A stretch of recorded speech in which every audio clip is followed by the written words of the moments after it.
Good evening, everyone. Hello, my name is Dr. Howard Stevenson, and I am honored to be the representative of the Constance Clayton Chair. Welcome you all to the 18th annual lecture. And today we are honored to have a wonderful presenter today whom I will introduce.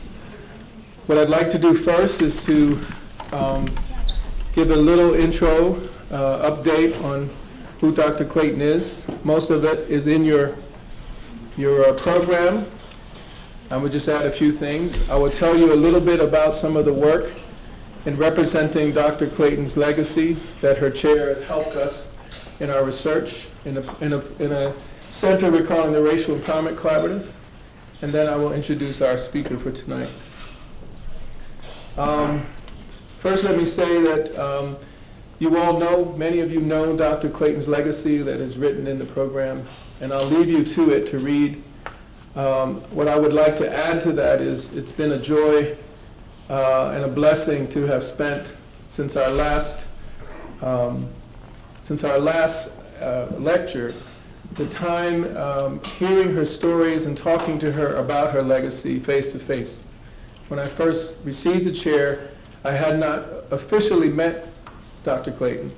And since then, in planning this lecture, we've had many opportunities to talk, many opportunities, in my case, to laugh and learn. And one of the things I have learned from Dr. Clayton, which I'll mention in a second, includes how much about her I did not know and how much about her many people did not know. You have the program before you, but some of the things you may not know is that she has a list of other honoraries that are hard to understand, and she's a modest woman in ways that I felt like I had to tease it out of her. Some of the things you may not know includes that she has 19 honorary doctorates, that she has been the board president of the Philadelphia Cleft Club, that she has been an interim dean at the School of Public Health at Hahnemann University. She's been a visiting scholar in the College of Education at Temple University. She has been the national president of the Council of Great City Schools. She has been a visiting professor and teacher in the superintendent's program at Harvard University. She has been a trustee, some of us do know this, at the Philadelphia Museum of Art. She's been a proprietor of Portobello Antiques in Chestnut Hill for 35 years, her own private business. And she's been a National Social Action Chair at Delta Sigma Theta Sorority. Now, these are just a few, and I still believe she's kept other secrets from me because she is so modest, but I'm going to take my time to find out as much as I can. One of the things I learned about her, the story she's had in her tenure as superintendent, at standing up on behalf of children and standing up on behalf of the justice or the injustices that have happened to children. And I would say that if there's ever a statement to say about Dr. Clayton, she has taught me about how to stand your ground, how to hold on to your set of values, how to believe very strongly. She's committed her life to the work of children. And it's in our work that we are also trying to represent as sensitively and as politically and as challenging as she has done in her life. You also should know that there are pamphlets on the table outside of an article about recently in the GSE Alumni magazine that demonstrates that she has been also an advocate for black art in the city. And currently, there is a named chair at the Art Museum after her, that represents her activism and work. So she is, at some point, we're hoping to include that kind of work in this lecture so that you will see the breadth of her energy and her work. To let you know, so before we go on to what our current collaborative does that represents Dr. Clayton, could we give her a round of applause just for being here?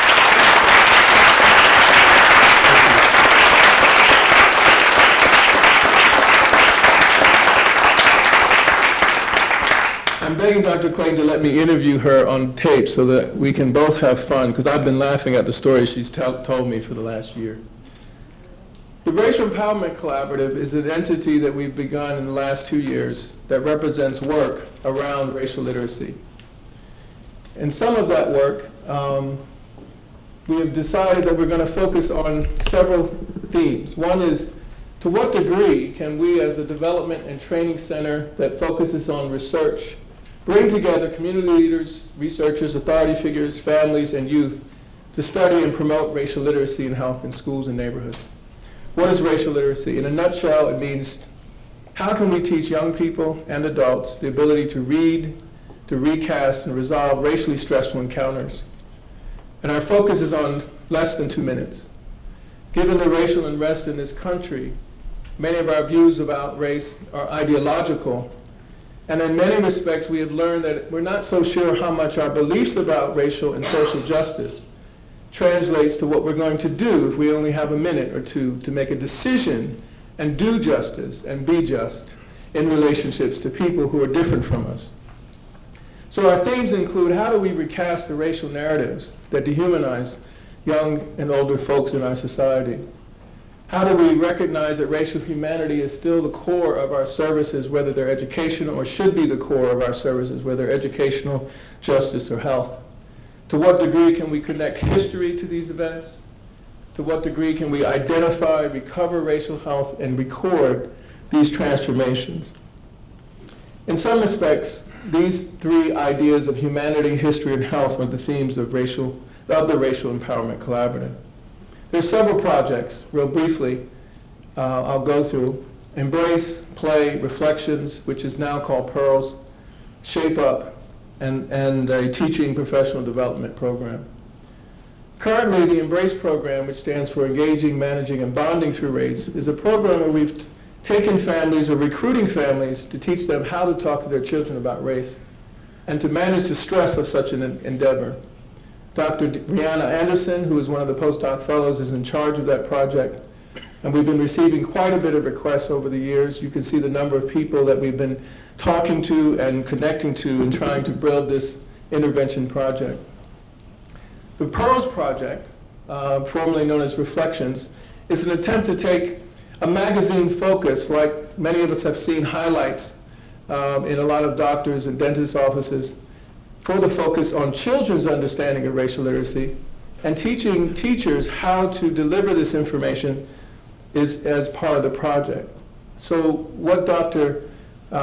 Kelsey Jones, who is in charge of this particular project, is doing is spending hours, along with Dr. Jason Javier Watson, teaching teachers how to have these conversations with students in the context of their classroom.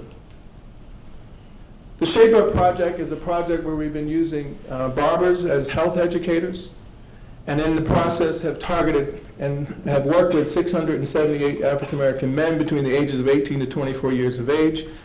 And you see the colleagues there, Drs. Loretta and John Jamont and Dr. Christopher Coleman, over the last 5 years.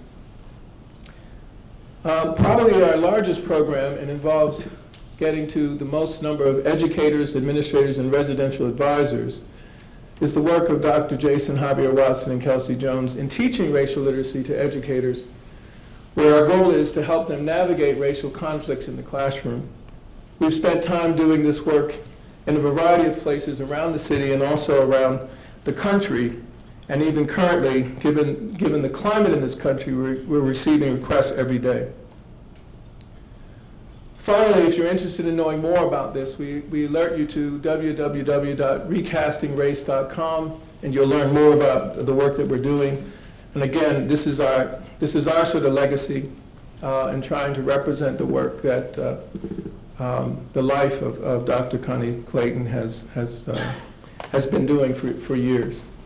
The final sort of statement I'll make is that we have received a grant to implement a new national public office called Forward Promise, given to us by the Robert Wood Johnson Foundation to build a culture of health model on behalf of boys and young men of color across the country.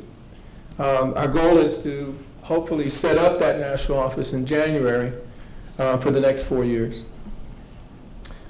So on to our guest.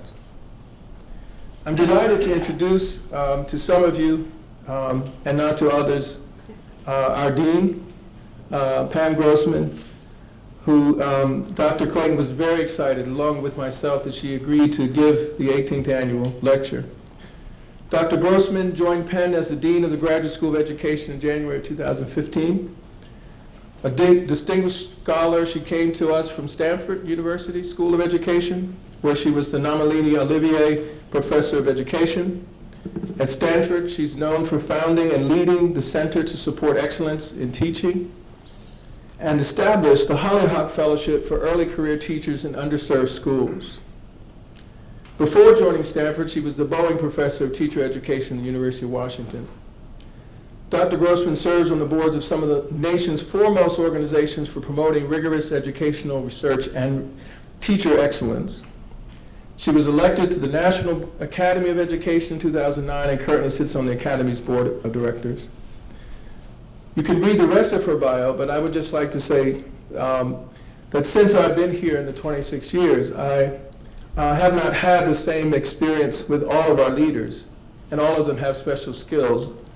But Dr. Grossman in particular has been supportive of the work that we have been doing, because she has a keen eye not only on research, but she has a sincere love for what practitioners go through every day, whether they be teachers or counselors. And to that regard, I'm very grateful for her support of our work.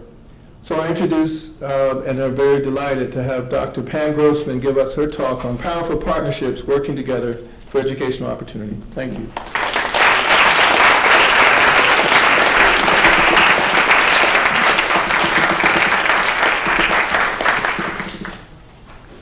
Thank you so much. I'll just take a minute to pull up my slides.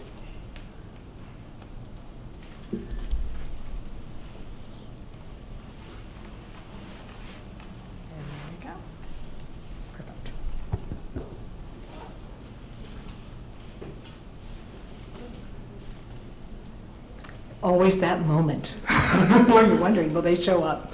First of all, I want to thank Dr. Clayton and Howard Stevenson for this opportunity. I'm truly honored that they asked me to give this lecture. I know the legacy of Connie Clayton here in Philadelphia and have been so impressed by the work she's done here, not only in the school district, but really for the whole community and also within the Art Museum. I'm inspired by you and your work, and I'm really delighted that you've asked me to give this lecture. Thank you.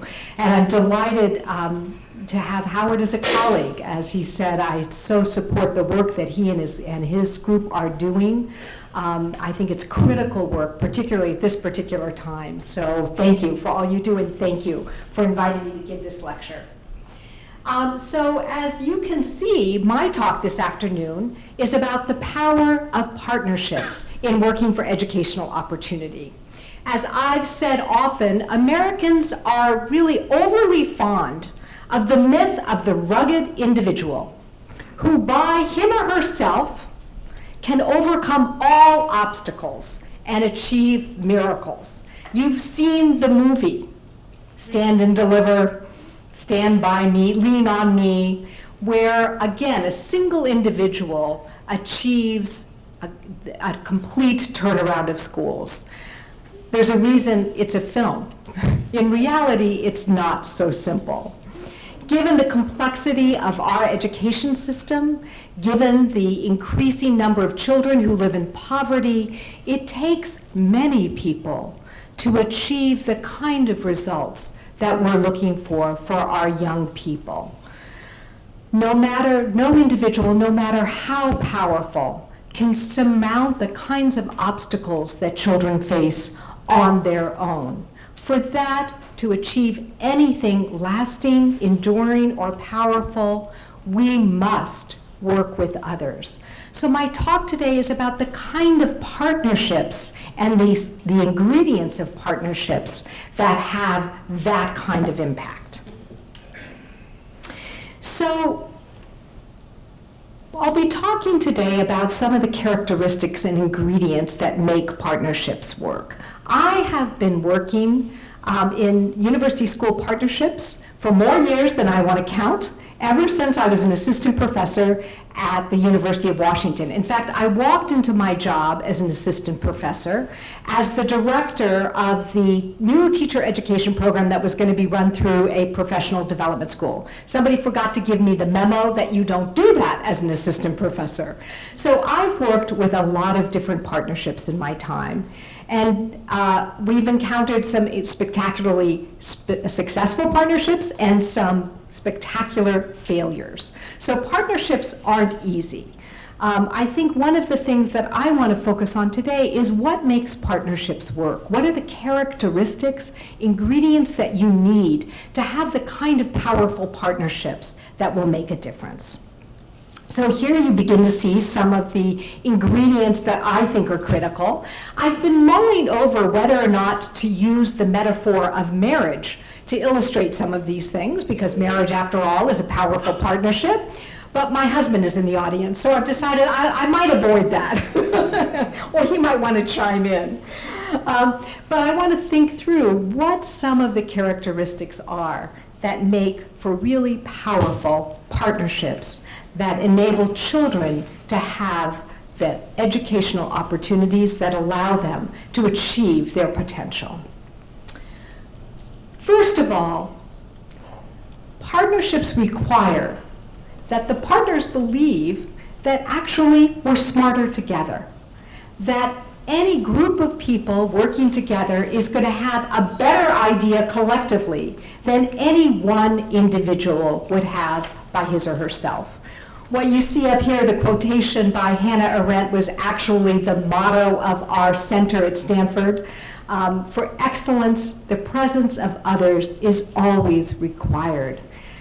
This is not a solo game. This is something where, again, we need to believe that the presence of others is required, not optional, not nice, but required to make a difference in the world.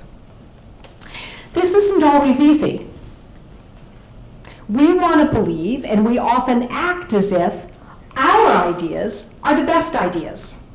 And really partnering just means convincing the other person that our idea is the best idea. As John Steinbeck once said, people don't want advice, they want corroboration. And too often in partnerships, we're looking for corroboration, not a pushback on our ideas that will make the ultimate idea better. But there's good research that suggests that when groups are working well, and I realize that's a big if, and I'll talk more about that, they're likely to make better decisions than any individual would on his or her own. Our embrace of all things crowdsourcing, from Yelp to Uber to everything else, suggests that this belief in the wisdom of others, the wisdom of many, is beginning to take hold. Penn Alexander is a good example of a partnership that has taken advantage of this precept. It brought together the School District of Philadelphia, Penn, and the Philadelphia Federation of Teachers, all three partners, to work together to create Penn Alexander. Now, a number of universities have started partner schools on their own, without partnering with the district, or more importantly, with the teachers' union. But it takes a lot of hubris to believe that a university, on its own, can run a school. Universities aren't designed, actually, to run K-12 schools. There are a lot of people who know a lot more about that than most of us in universities. Universities are good at bringing resources, at generating research, at getting people to work together, sometimes bringing people to the table. So this particular partnership, in many ways, brought people together who, by virtue of some of those differences, came up with a stronger model for a school than any one of them might have had on its own. So I think, again, this is a nice example, and it's a nice timing to do this because Penn Alexander was just named a blue ribbon school, if you hadn't heard that. So this is the celebration of Penn Alexander where they're celebrating that designation. So again, it took all of those partners to create this kind of school. It's also worth noting that the founding principal, Sheila Sidnor, believed that the staff at Penn Alexander was smarter together. She ran the school in the same spirit of partnership. She regularly consulted teachers on issues related to the running of the school, to the curriculum, to instruction, and believed and told me multiple times that every teacher was a part of her leadership team. So not only kind of the creation of the school, but in the running of the school, acted as if, believed if, we're smarter together. But when the wisdom of crowds doesn't work, is when everyone shares the same perspective, the same experiences, the same set of beliefs, and therefore the same set of blinders and blind spots. Then it becomes groupthink rather than any form of wisdom. So there's a robust body of knowledge to suggest that diverse groups, so groups make better decisions, and diverse groups, again, when they're working well, generally make better decisions, in part because they don't share the same set of blind spots. So diversity is the second piece, the second key ingredient in creating powerful partnerships, enduring partnerships. So when I first learned about Howard's Shape Up Barbershop project, I was really taken with the diversity of partners that come together for this particular work. It involves university researchers, not just university researchers from 3 different schools across Penn, from communication, from nursing, and from the Graduate School of Education. So already you've got diversity of perspectives there. But then the researchers partner with community organizations, community leaders, barbers, and barbershop owners. So you've got a set of partners here who bring really different life experience, different expertise, different experience and background knowledge to this issue of helping young men learn more about HIV/AIDS and violence reduction. So if you think about the kind of distributed expertise in this group, this is what's required, in essence, to build a partnership that has almost a 360 view of, again, what it takes to, what we know about health education, what we know about communities, what we know about who people might trust to talk to them about these issues. So it built a very diverse set of partners and built that kind of distributed expertise. So diversity is a critical ingredient. In order for a partnership to work, you have to have trust. So powerful partners require trust. And again, many of you have been part of experiences and partnerships where there was no trust. Those partnerships tend not to last very long. And I think generally partnerships, and particularly school and university partnerships, start from a position of mistrust. What does the university want now? What are their motives in this work? So whenever universities begin to partner with schools, there is always trust to be built. And sometimes there's repair work to be built because of prior experiences people have had. The bad news is the more diverse the set of partners, we need diversity, the more diverse the set of partners, the more difficult trust may be to build. In part, again, because of different experiences, because of different backgrounds, because of prior experience, it may take longer to build that trust, to take time to trust each other's motives, to trust each other's expertise, to be able to listen to one another. Because again, diverse groups only work when people listen to one another and are able to learn from that difference in expertise. If they can't do that, they're unlikely actually to be more successful.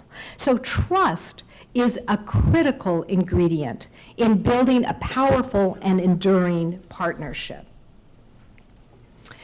Family literacy programs, and I'm talking generally now because there have been many of them, are examples of partnerships that have brought together a very diverse set of partnerships that include educators, community-based organizations, nonprofits always in this space, parents, children, schools, libraries, pediatricians. The latest thing I've heard is barbershops that are working for literacy, so barbers come into the story again. So it's a very, very diverse set of partners.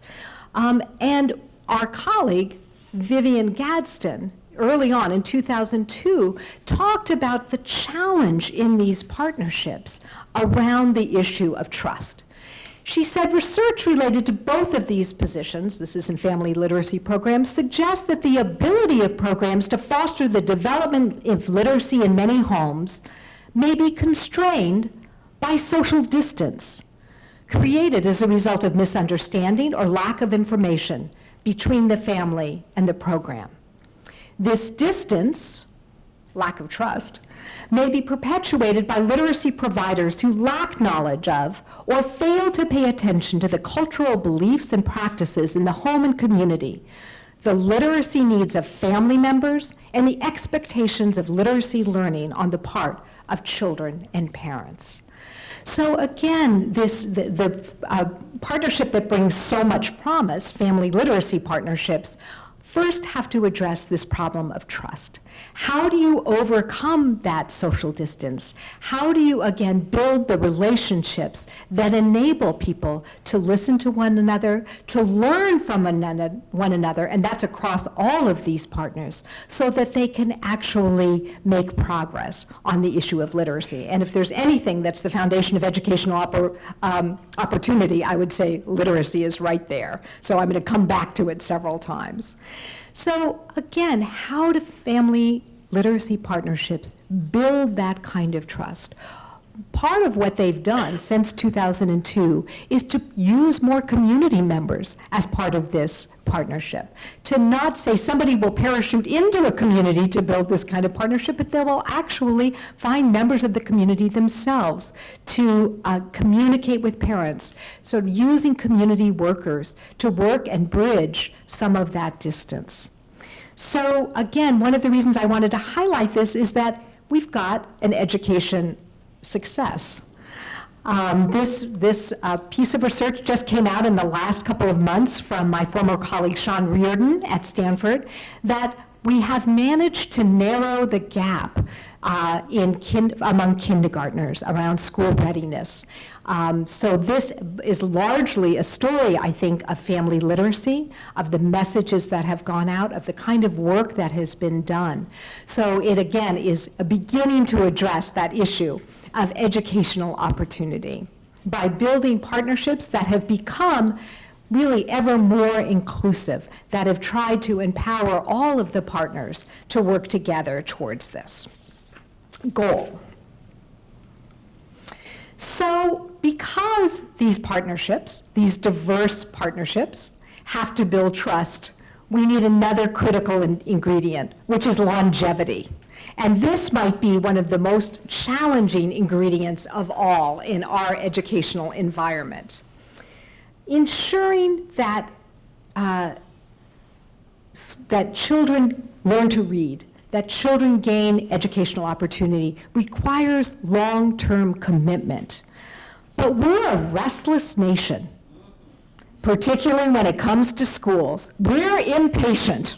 We want to see results tomorrow, yesterday if possible, but at least tomorrow.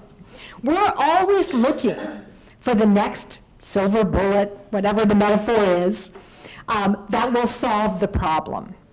And we rarely give interventions the time they need to take root, particularly when they're built around partnerships that take time to develop. I truly believe that for schools to enable every child to reach his or her potential requires slow, steady work. It's not a magic bullet. It's not particularly glamorous. Ensuring that every child learns to read by grade 3, which again, a cornerstone of educational opportunity, requires hard work, skilled teachers, and leaders that understand the resources required to reach this goal. It requires building partnerships with parents and with other teachers. And it requires holding things steady long enough to make progress. Holding things steady and to learn from mistakes along the way. So again, as I said, this issue of longevity is a challenge in a system that is always ready to move on. But I think we have examples of partnerships that have stayed the course, that have tried to sustain the work they're doing, continue to learn from their mistakes, and evolve long enough to make a difference. And one of these is our very own Philadelphia Writing Project, which is has just celebrated its 30 years. So these, and the other is Literacy Collaborative, which again is an organization that partners with the university, with teachers, and with districts around literacy. Each of these has stayed the course. Each of these has developed partnerships. The Philadelphia Writing Project is a great example with schools and with the district so that they can continue to develop a cadre of teacher leaders, of people who are able to go on out and do that work and teach one another, to spread this work. But to do that requires time. It requires longevity. And so again, here are just two of many examples of partners that have stayed the course. In order to stay the course, you can see how each one builds on the other. In order to stay the course, partners have to need each other. Powerful partnerships are interdependent partnerships. Because if you don't need each other to achieve your core mission, it's way too easy to walk away when the going gets tough. And the going gets tough a lot in partnerships because, again, you are building something that requires a diversity of expertise and that kind of trust. So when we think about enduring partnerships, we have to think about where is that common need? Where is that interdependence? One of the reasons I've been a part of so many school-university partnerships is because teacher education programs need schools, right? We can't do the work of preparing teachers on our own. Teachers need to have a place for students to learn to teach, and that requires partnerships with schools. Schools need teachers. So they're always looking for where are the next set of teachers and leaders coming from. So they need universities as well. So one of the reasons school-university partnerships of many, many kind have been prevalent across the country is because of this issue of interdependence. They really need each other. Hard as it is sometimes to work with each other, they need each other. And so that keeps us going. One example of a partnership that exemplifies this interdependence besides school-university partnership more generally is the relationship between Chicago Public Schools and the Chicago Consortium for School Research. So this is a good example because, again, the consortium is a research consortium. It needs the relationship with the district and it needs the data in order to do its work. But the schools need the consortium. They need the kind of research they're able to do, the tools they're able to provide, and the sort of collaboration around policy problems the district is facing that it wants answers to. So these two partners, again, are interdependent. They need each other to succeed. And without the other, they'd be much less likely to succeed. This partnership, again, has all of those other ingredients. Notice they really do behave as if they're smarter together, and they work together to define the kind of projects they take on and the kinds of research they do. It's driven as much by the needs of the school as the interests of the researchers at the University of Chicago. They're diverse. They bring really different sets of interests, experience. So again, when the researchers might produce a piece of research or some findings, they often need the schools to help them understand and contextualize that research, what it actually means on the ground. So it's better research because it's had more eyes on it. So it has that feature of interdependence. They need one another, and they have existed long enough. They've been around for 25 years, so they've existed long enough to have built that kind of trust, which is, again, what enables them to keep going. So this is one example of a partnership, again, between a university entity and a school district that has served both partners and has produced progress in the Chicago public schools. You know, we mostly hear about the bad news, but I think today I really want to emphasize the progress we've made because many of these partnerships. And so one of the things that has happened in Chicago is we've had rising graduation rates over the past decade, and that has been for all students, and particularly for students in comprehensive high schools. Some might say, well, it's just because they're graduating them, but actually the students have higher achievement levels as well. So it's not just higher graduation rates, but higher achievement. And a lot of this was accomplished through this partnership between the consortium and the schools, trying to figure out what were the barriers to graduation, what could we be doing, all of the work they were doing on school reform, teacher and leader evaluation and development. So here's a nice example of partnering for greater educational opportunity for students, because high school graduation is another one of those key ingredients. So again, to be interdependent and to stick together through thin and thick, you need to have a common purpose. Strong, enduring, powerful partnerships are working towards a common goal. Even if they have different core missions, the mission of a university and the mission of a school district is not the same. But in the partnership, they're working towards a common goal that benefits students. If they don't have that common goal, again, it's too easy to walk away, to get deflected, to be pursuing multiple agendas. They've got to agree on that common goal. So the Chicago Consortium and Chicago Public Schools has a common goal to support student success in the Chicago Public Schools.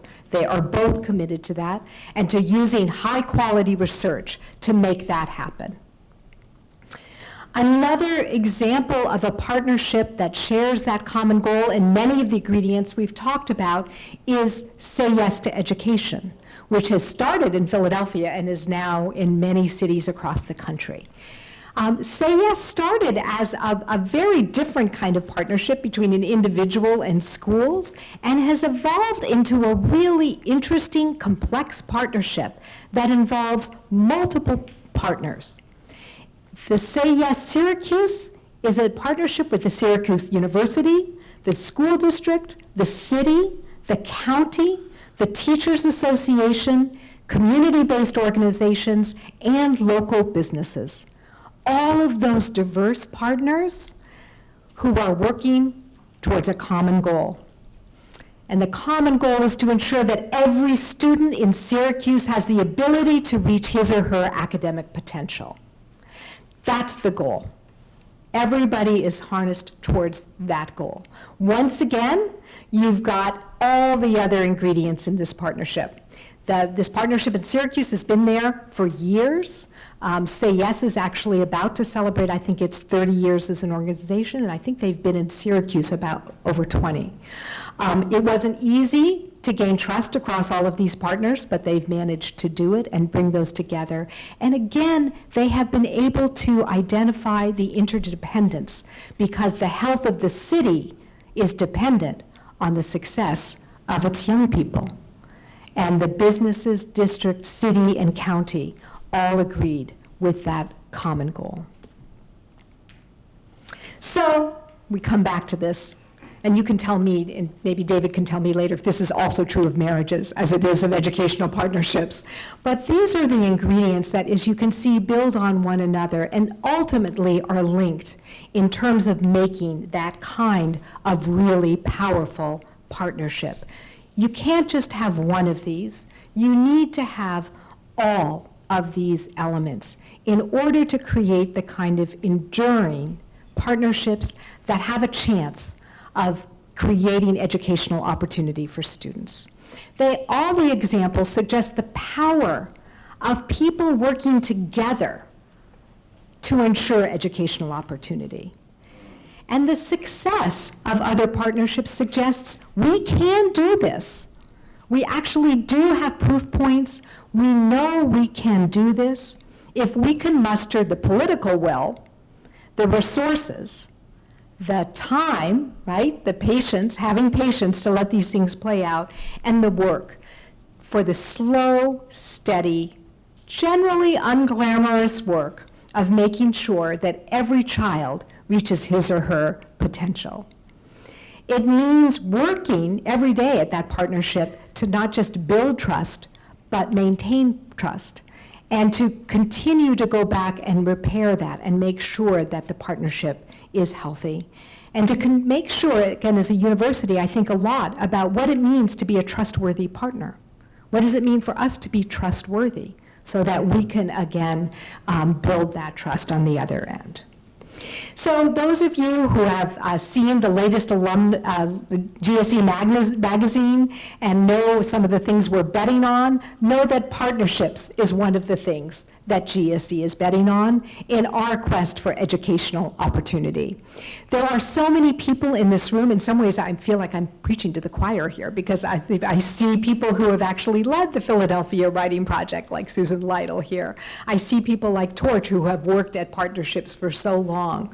I see John DeFlaminus, who has worked, again, in partnership with districts around and schools around distributed leadership for the long haul. So GSE is deeply, deeply committed to this work of partnering for educational opportunity and has a track record around partnership that we can build on.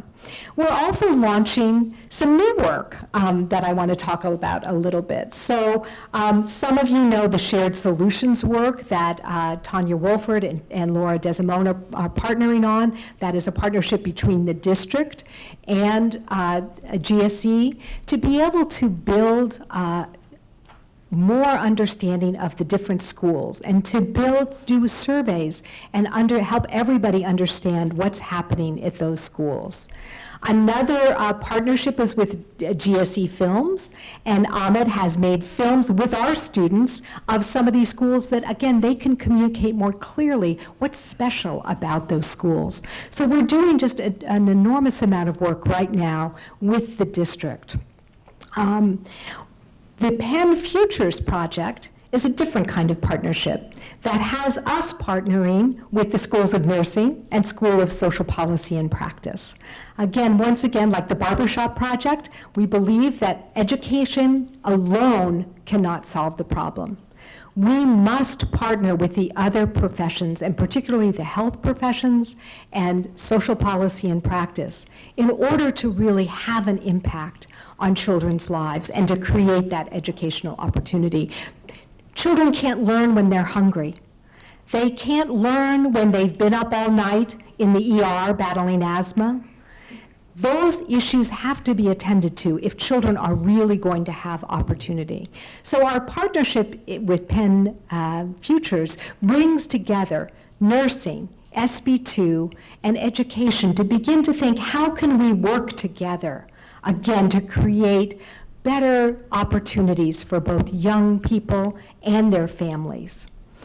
We funded 3 seed projects through this, and I see Principal Williams here and Kate Kinney-Grossman from the Kensington Health Sciences Academy project, where again, we're working together with the school that is already preparing students for the health sciences to think through what can we do together to create more opportunity for the students at Kensington Health Sciences. How do we work together with the social workers, the counselors, the nurses, and the teachers and leaders to create a more robust environment for students. So these are the kinds of projects that we really believe will make a difference in the long run, if we can stick it out. If we have the will and the desire, the belief that together we're stronger and smarter than we are individually to make this kind of impact. And when I think about why this work is so important, why even when partnerships get rocky, it's worth staying the course, worth working to make one more effort, worth working to figure out what some of the obstacles are and overcome them, is because I truly believe that it's what's best for the children. That us working together as a community, working with partners that share, again, the same belief in our children, is the only thing that will really make a difference for our children.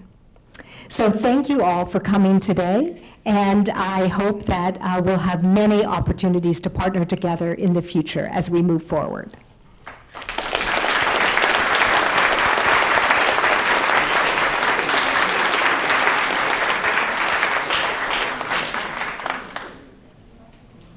We have time for Q&A, so folks, just raise your hand. Go for it. Yes. Has Penn been involved at all in bringing the business and corporate leadership to the table? Because that seems to be a big missing piece here. Yes, I agree with you, actually. I think when I think about the health of Philadelphia and the future of Philadelphia, if we don't focus on education as a city, if business doesn't focus on that, then that is a huge missed opportunity. I heard, I think it was actually, somebody told me once that when they saved Philadelphia, when it was hitting its financial crisis, somebody told the mayor, Mayor Rendell, that he forgot that there were two patients, not one.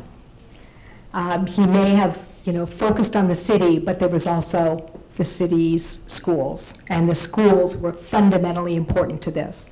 So I think it's time. Actually, I've been thinking about how we might bring together a broader coalition, as with Say Yes, that brings business and corporation into this and makes them realize that investing in the education, investing in the schools is really the most important investment they can make in the future of Philadelphia.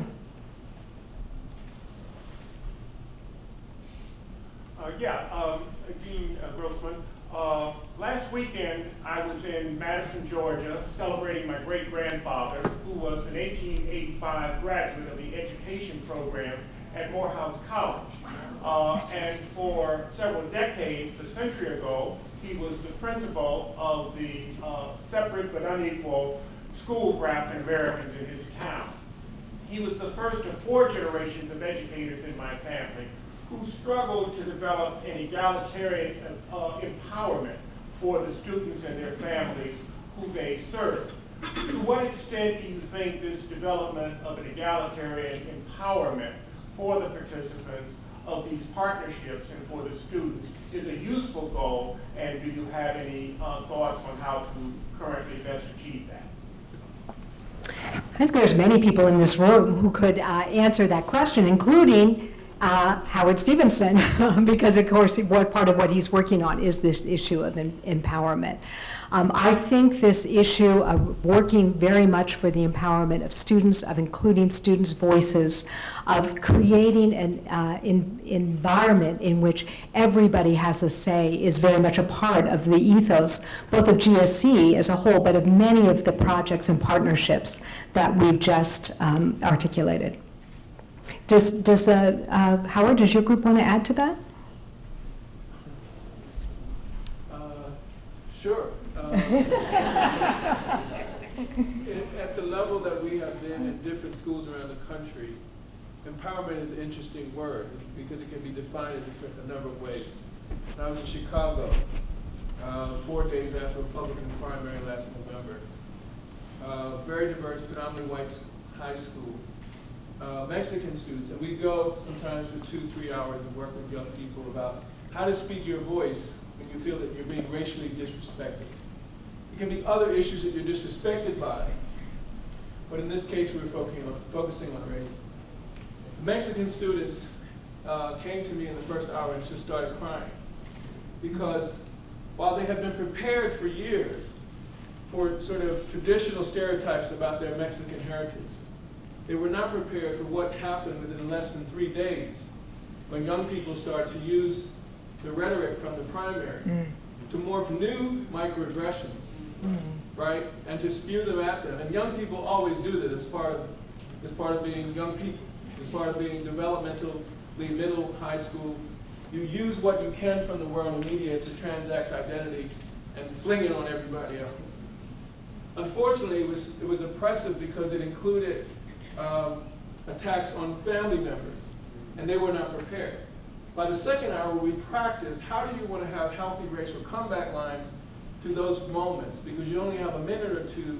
You can't wait, because the rejection happens instantaneously, and if you let it linger, it'll stay with you for a while, and it affects your sleep, affects your learning, affects your voice.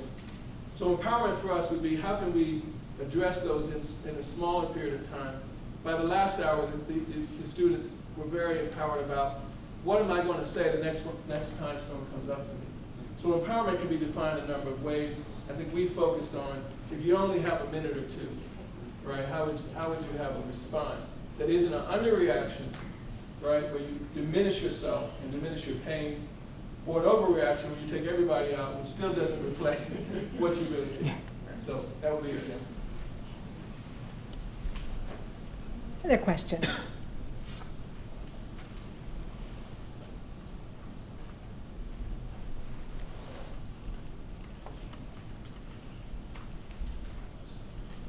Good.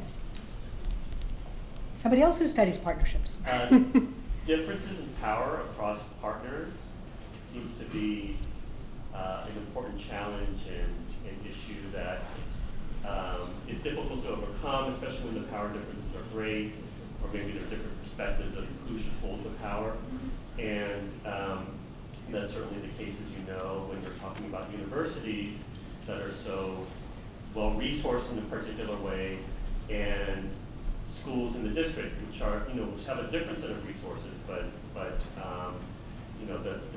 the power,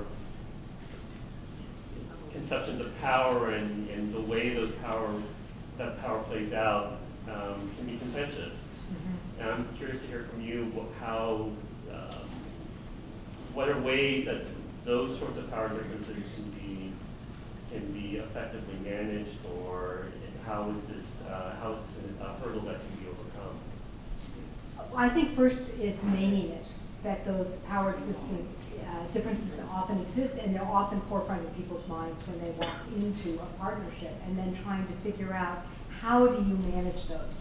How do you make sure that people have voice, right? Particularly when they see themselves as having less power in a relationship. So I think being very, again, there's good research to guide us in this, in terms of trying to figure out how do you be very deliberate about making sure that some of those assumptions and some of those, Elizabeth Cohen, who was my teacher, who studied group work, studied this very phenomenon in small groups. The same thing happens in small groups. This happens in these large partnerships. People who have more power, guess what? Talk more in small groups. And it's very hard to manage that unless you actually have some very specific interventions into that.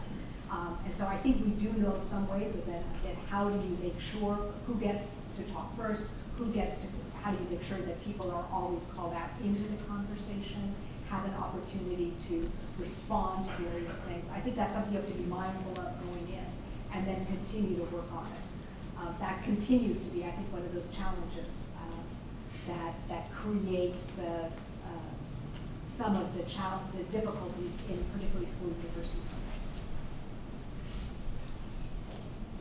programs. Hi, how are you? Hi. I am currently a teacher with the School District of Philadelphia. Actually, I am a coach, and I work with the new teachers who come in. I'm called a consultant teacher. And I've been coaching for 14 years. And my question has to do, because as I go from school to school. I've been to many in the district doing what I do. And I find that in my unofficial research, the schools that have better partnerships with parents and families do better. And so how can we, or how can I, or how can you, or what is being done to encourage teachers to build better partnerships with the parents and the families, and how can we encourage through the schools and then the district as a whole to encourage support and, you know, you shake your head, no, don't shake your head, no. No, I'm shaking my head, yes. Building partnerships with families is one of the most critical things. And again, I think that the typical model was the teachers and principal waited in the school and they waited for the families to come. And then they would complain when the families didn't come. And they would talk about how the families didn't care about their children, when nothing could have been further from the truth. I actually saw this myself in Seattle, where there was a busing plan in effect, and some of the kids who were coming to my daughter's school were coming from very far distances. And guess what? They couldn't get off at 2 in the afternoon to make that kind of ride to the school and talk for a 15-minute conversation with the teacher. So, you know, I think schools that have taken that really seriously have rethought how they connect with parents. This particular school actually started having parent-teacher conferences in the neighborhood where the kids lived and the parents lived, so that it was much easier for the parents to connect with the teachers. The new principal of Penn Alexander, Michael Farrell, who we just hired, really worked on this in his former school, and he had dinners at his home. He began to realize, I'm seeing the same faces all the time. I'm seeing the same parents. I'm not seeing certain groups of parents. So he invited them to his home, sometimes with translators when they didn't speak English, to really get to know them and get to know what their feelings were about the school and how he could make it a more welcoming environment for them. So I definitely think there are things that schools can do. It often means doing something differently, not doing the same old thing and then sort of saying, where are people? And I think schools that have been successful have really managed to do that. So I think one, it's having that conversation. How could we, and talking with the parents and finding out what some of the issues might be, working with the community to figure out how could we create other places, other contexts in which we could have these conversations. Sometimes, again, one thing I liked about what Principal Farrell did is he invited people to his home. He again, minimized that social distance by doing that. And really trying, one of the things teacher ed programs can do is to really prepare teachers to talk with parents, not just when there's a problem. You know, there's some teacher education programs that have their students call parents to say something great about their child, to say something they've noticed. That's a call a parent likes to get, right? And it's too seldom sometimes that parents get, particularly at the secondary level, get those kinds of calls. So I think there's a lot that we could do in this respect, and I completely agree with you. It's really important because, again, the partnership between the family and the school is what benefits the child. Hi, my name is Edward Hughes. I retired 15 years ago. I think I retired 15 years ago. What I found out is that parents always go to elementary school, plays and other activities the kids are involved in. And I don't think we moved that up to the junior high or high school level. And I think that if they had activities that their children were involved in, you get more parents out. And the idea is to have a big play where a lot of kids are involved in, or dance recital or something like that, where the parents have an effort, want to make the effort, because their children are in it. I saw a commercial on television recently, and the woman sitting next to another woman asked, which one is your child? Well, they were all dressed the same, but they were there. So that's my law. Yeah, again, I think one thing I always had my secondary English teachers do was to write a letter home to the parents. I said, you know, most elementary school teachers do that as a matter of practice, right? The letter gets home. But somehow in high school we think, what happened? You know, the parents don't care anymore? Of course they care, but we are not in the habit of writing those kinds of letters home. So we started trying to do that whenever there was a new unit, sort of explaining what the kids were going to be doing in that unit and what they should be prepared for, what they'd be reading. So again, it provides that bridge. Yes.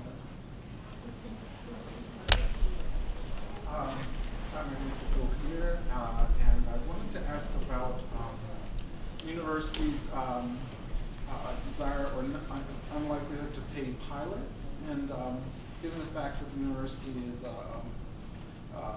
entity that does not pay these taxes, and however we're expanding the nonprofit part of the university further into the communities of West Philadelphia, I wonder about the way that we will contribute with efforts as opposed to financially contributing as a university as well as the graduate school education. Is there any thoughts or has there been any continued conversations through Penn Futures or with trustees around pilots and or financial contributions to the school district of Philadelphia and the city of Philadelphia?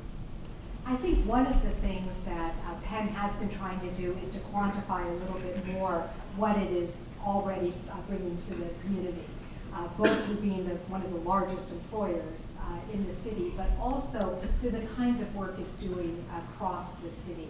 One of the things that we found when I began to get curious about what are we already doing within the school district is we found that we were in every catchment area of the district in 247 schools.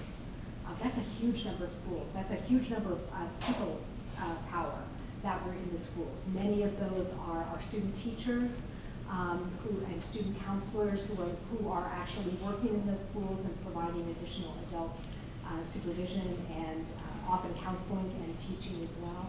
So I think part of what I think the school and the university have been talking about is how do we again begin to think about these investments in the community that represent not only monetary investments but also the human resources of the university to try to make a difference. And again, how do we make sure that we focus those so that they can really have an impact in the community over time? Hi, I'm Maria Anderson. Thank you so much for your talk. I was really intrigued by the characteristic of trust and have found across institutions I've been at a rift, quite a severe rift between the community and the university. So I'm pretty new to Philadelphia, and I've been to Philly and New Haven and Baltimore, et cetera, particularly with regard to families and children of color. And so I'm curious as to the repair that you mentioned and what that can look like.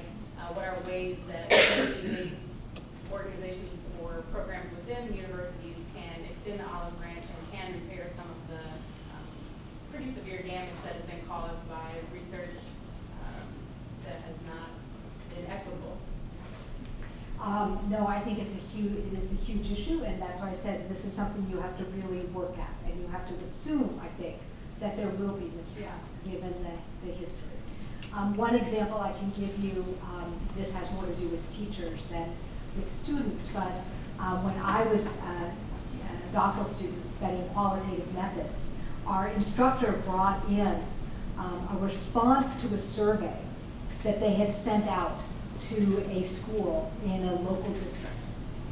And this was a school that was not too far from Stanford, had been the site of previous research. And in one of the previous studies, they had declared, the article was titled, "The Death of a High School." And they basically talked about, they did a post-mortem on the school as if it had already died. So the teacher got this survey from Stanford and wrote on it, "I thought we were dead. Why are you surveying us now? I will never participate in another Stanford study."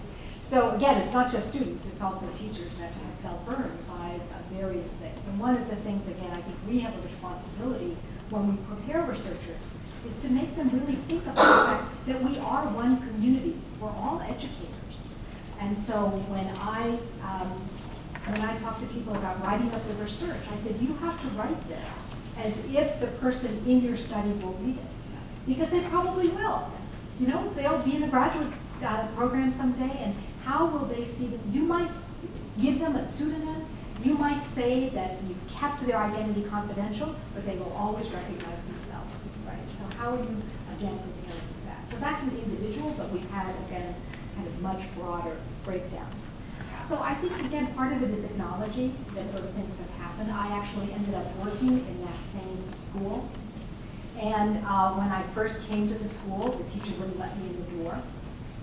even though the principal had agreed to participate in the research, the teacher wouldn't let me in the door.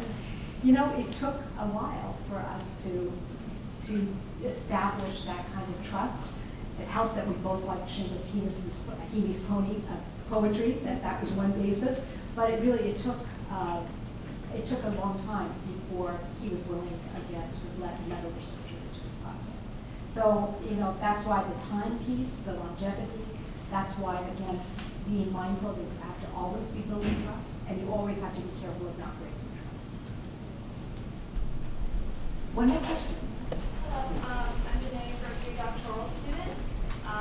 And coming from California, I noticed out there we had a lot of articulation agreements with high schools to where maybe graduate students or faculty could teach courses either at local high schools or where students could come to campus. And I noticed that I worked at a credit recovery school, and I found that to be like super impactful for my students in particular. And they earned, you know, credit both at their high school, but perhaps at the institution itself that was able to transfer. And I was wondering if that's something that's ever been considered here at Penn, or is it something that we already do, since I'm, you know, kind of still learning about kind of the Philadelphia network, which is obviously very different in context in California. I'll ask the group, do people know about similar things here in Philadelphia or at Penn? George. Well, I think one thing that Penn offers, which I wish Wired Lessons would take advantage of, is tuition remission if you were a Penn employee. So even if you're 18 or 19 years old and get an entry-level job at Penn, you have the option of using Penn's tuition benefit to go to community college, St. Joe's, or wherever else you need to go. And there have been efforts on the part of the Netter Center here to develop sort of career pathway programs to take advantage of that. So the idea would be to reach out to high school students, get them into health professions, training programs, get them jobs at HUP, use the tuition benefit thing to continue paying for their college, and it really has the potential to be a very long-term, very powerful way of doing that. Okay, before you stand down, I want to thank Dr. Grossman for being our lecturer, the 18th lecturer, and as a gift we have for her framed the poster of her tonight. Can we give her a round of applause for a wonderful talk?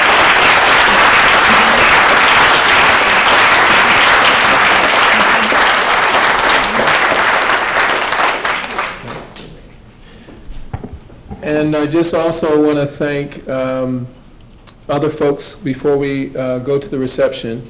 First, this is for Dr. Clayton. In a lot of ways, she's looking at me odd again, like I did something. So I've been begging her for the last 2 years to say something at these talks, and she always says no. But she whispers stories in my ear while this is going on. And one of the stories she told me was how Sadie Alexander was her mentor in the process, which is amazing.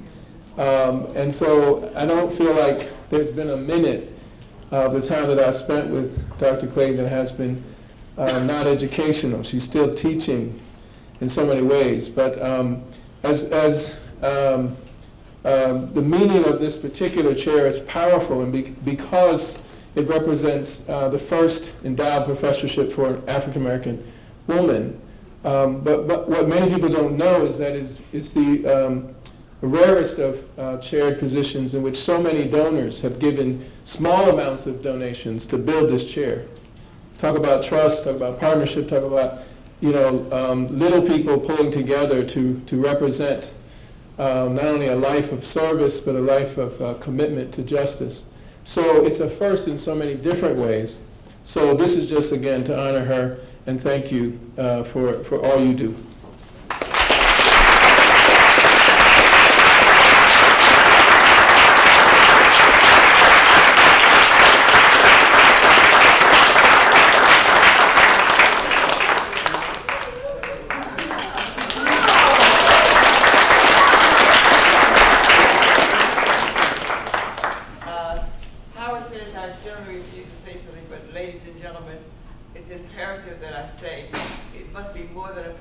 Why we selected Pam Grossman to speak to us this afternoon, right?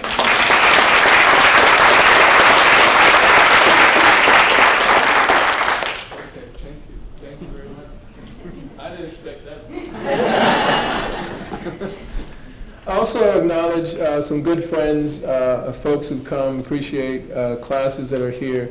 Just an acknowledgement by good friend Dr. Darrell Ford, who's headmaster at William Penn Charter School, who's come, and other friends as well.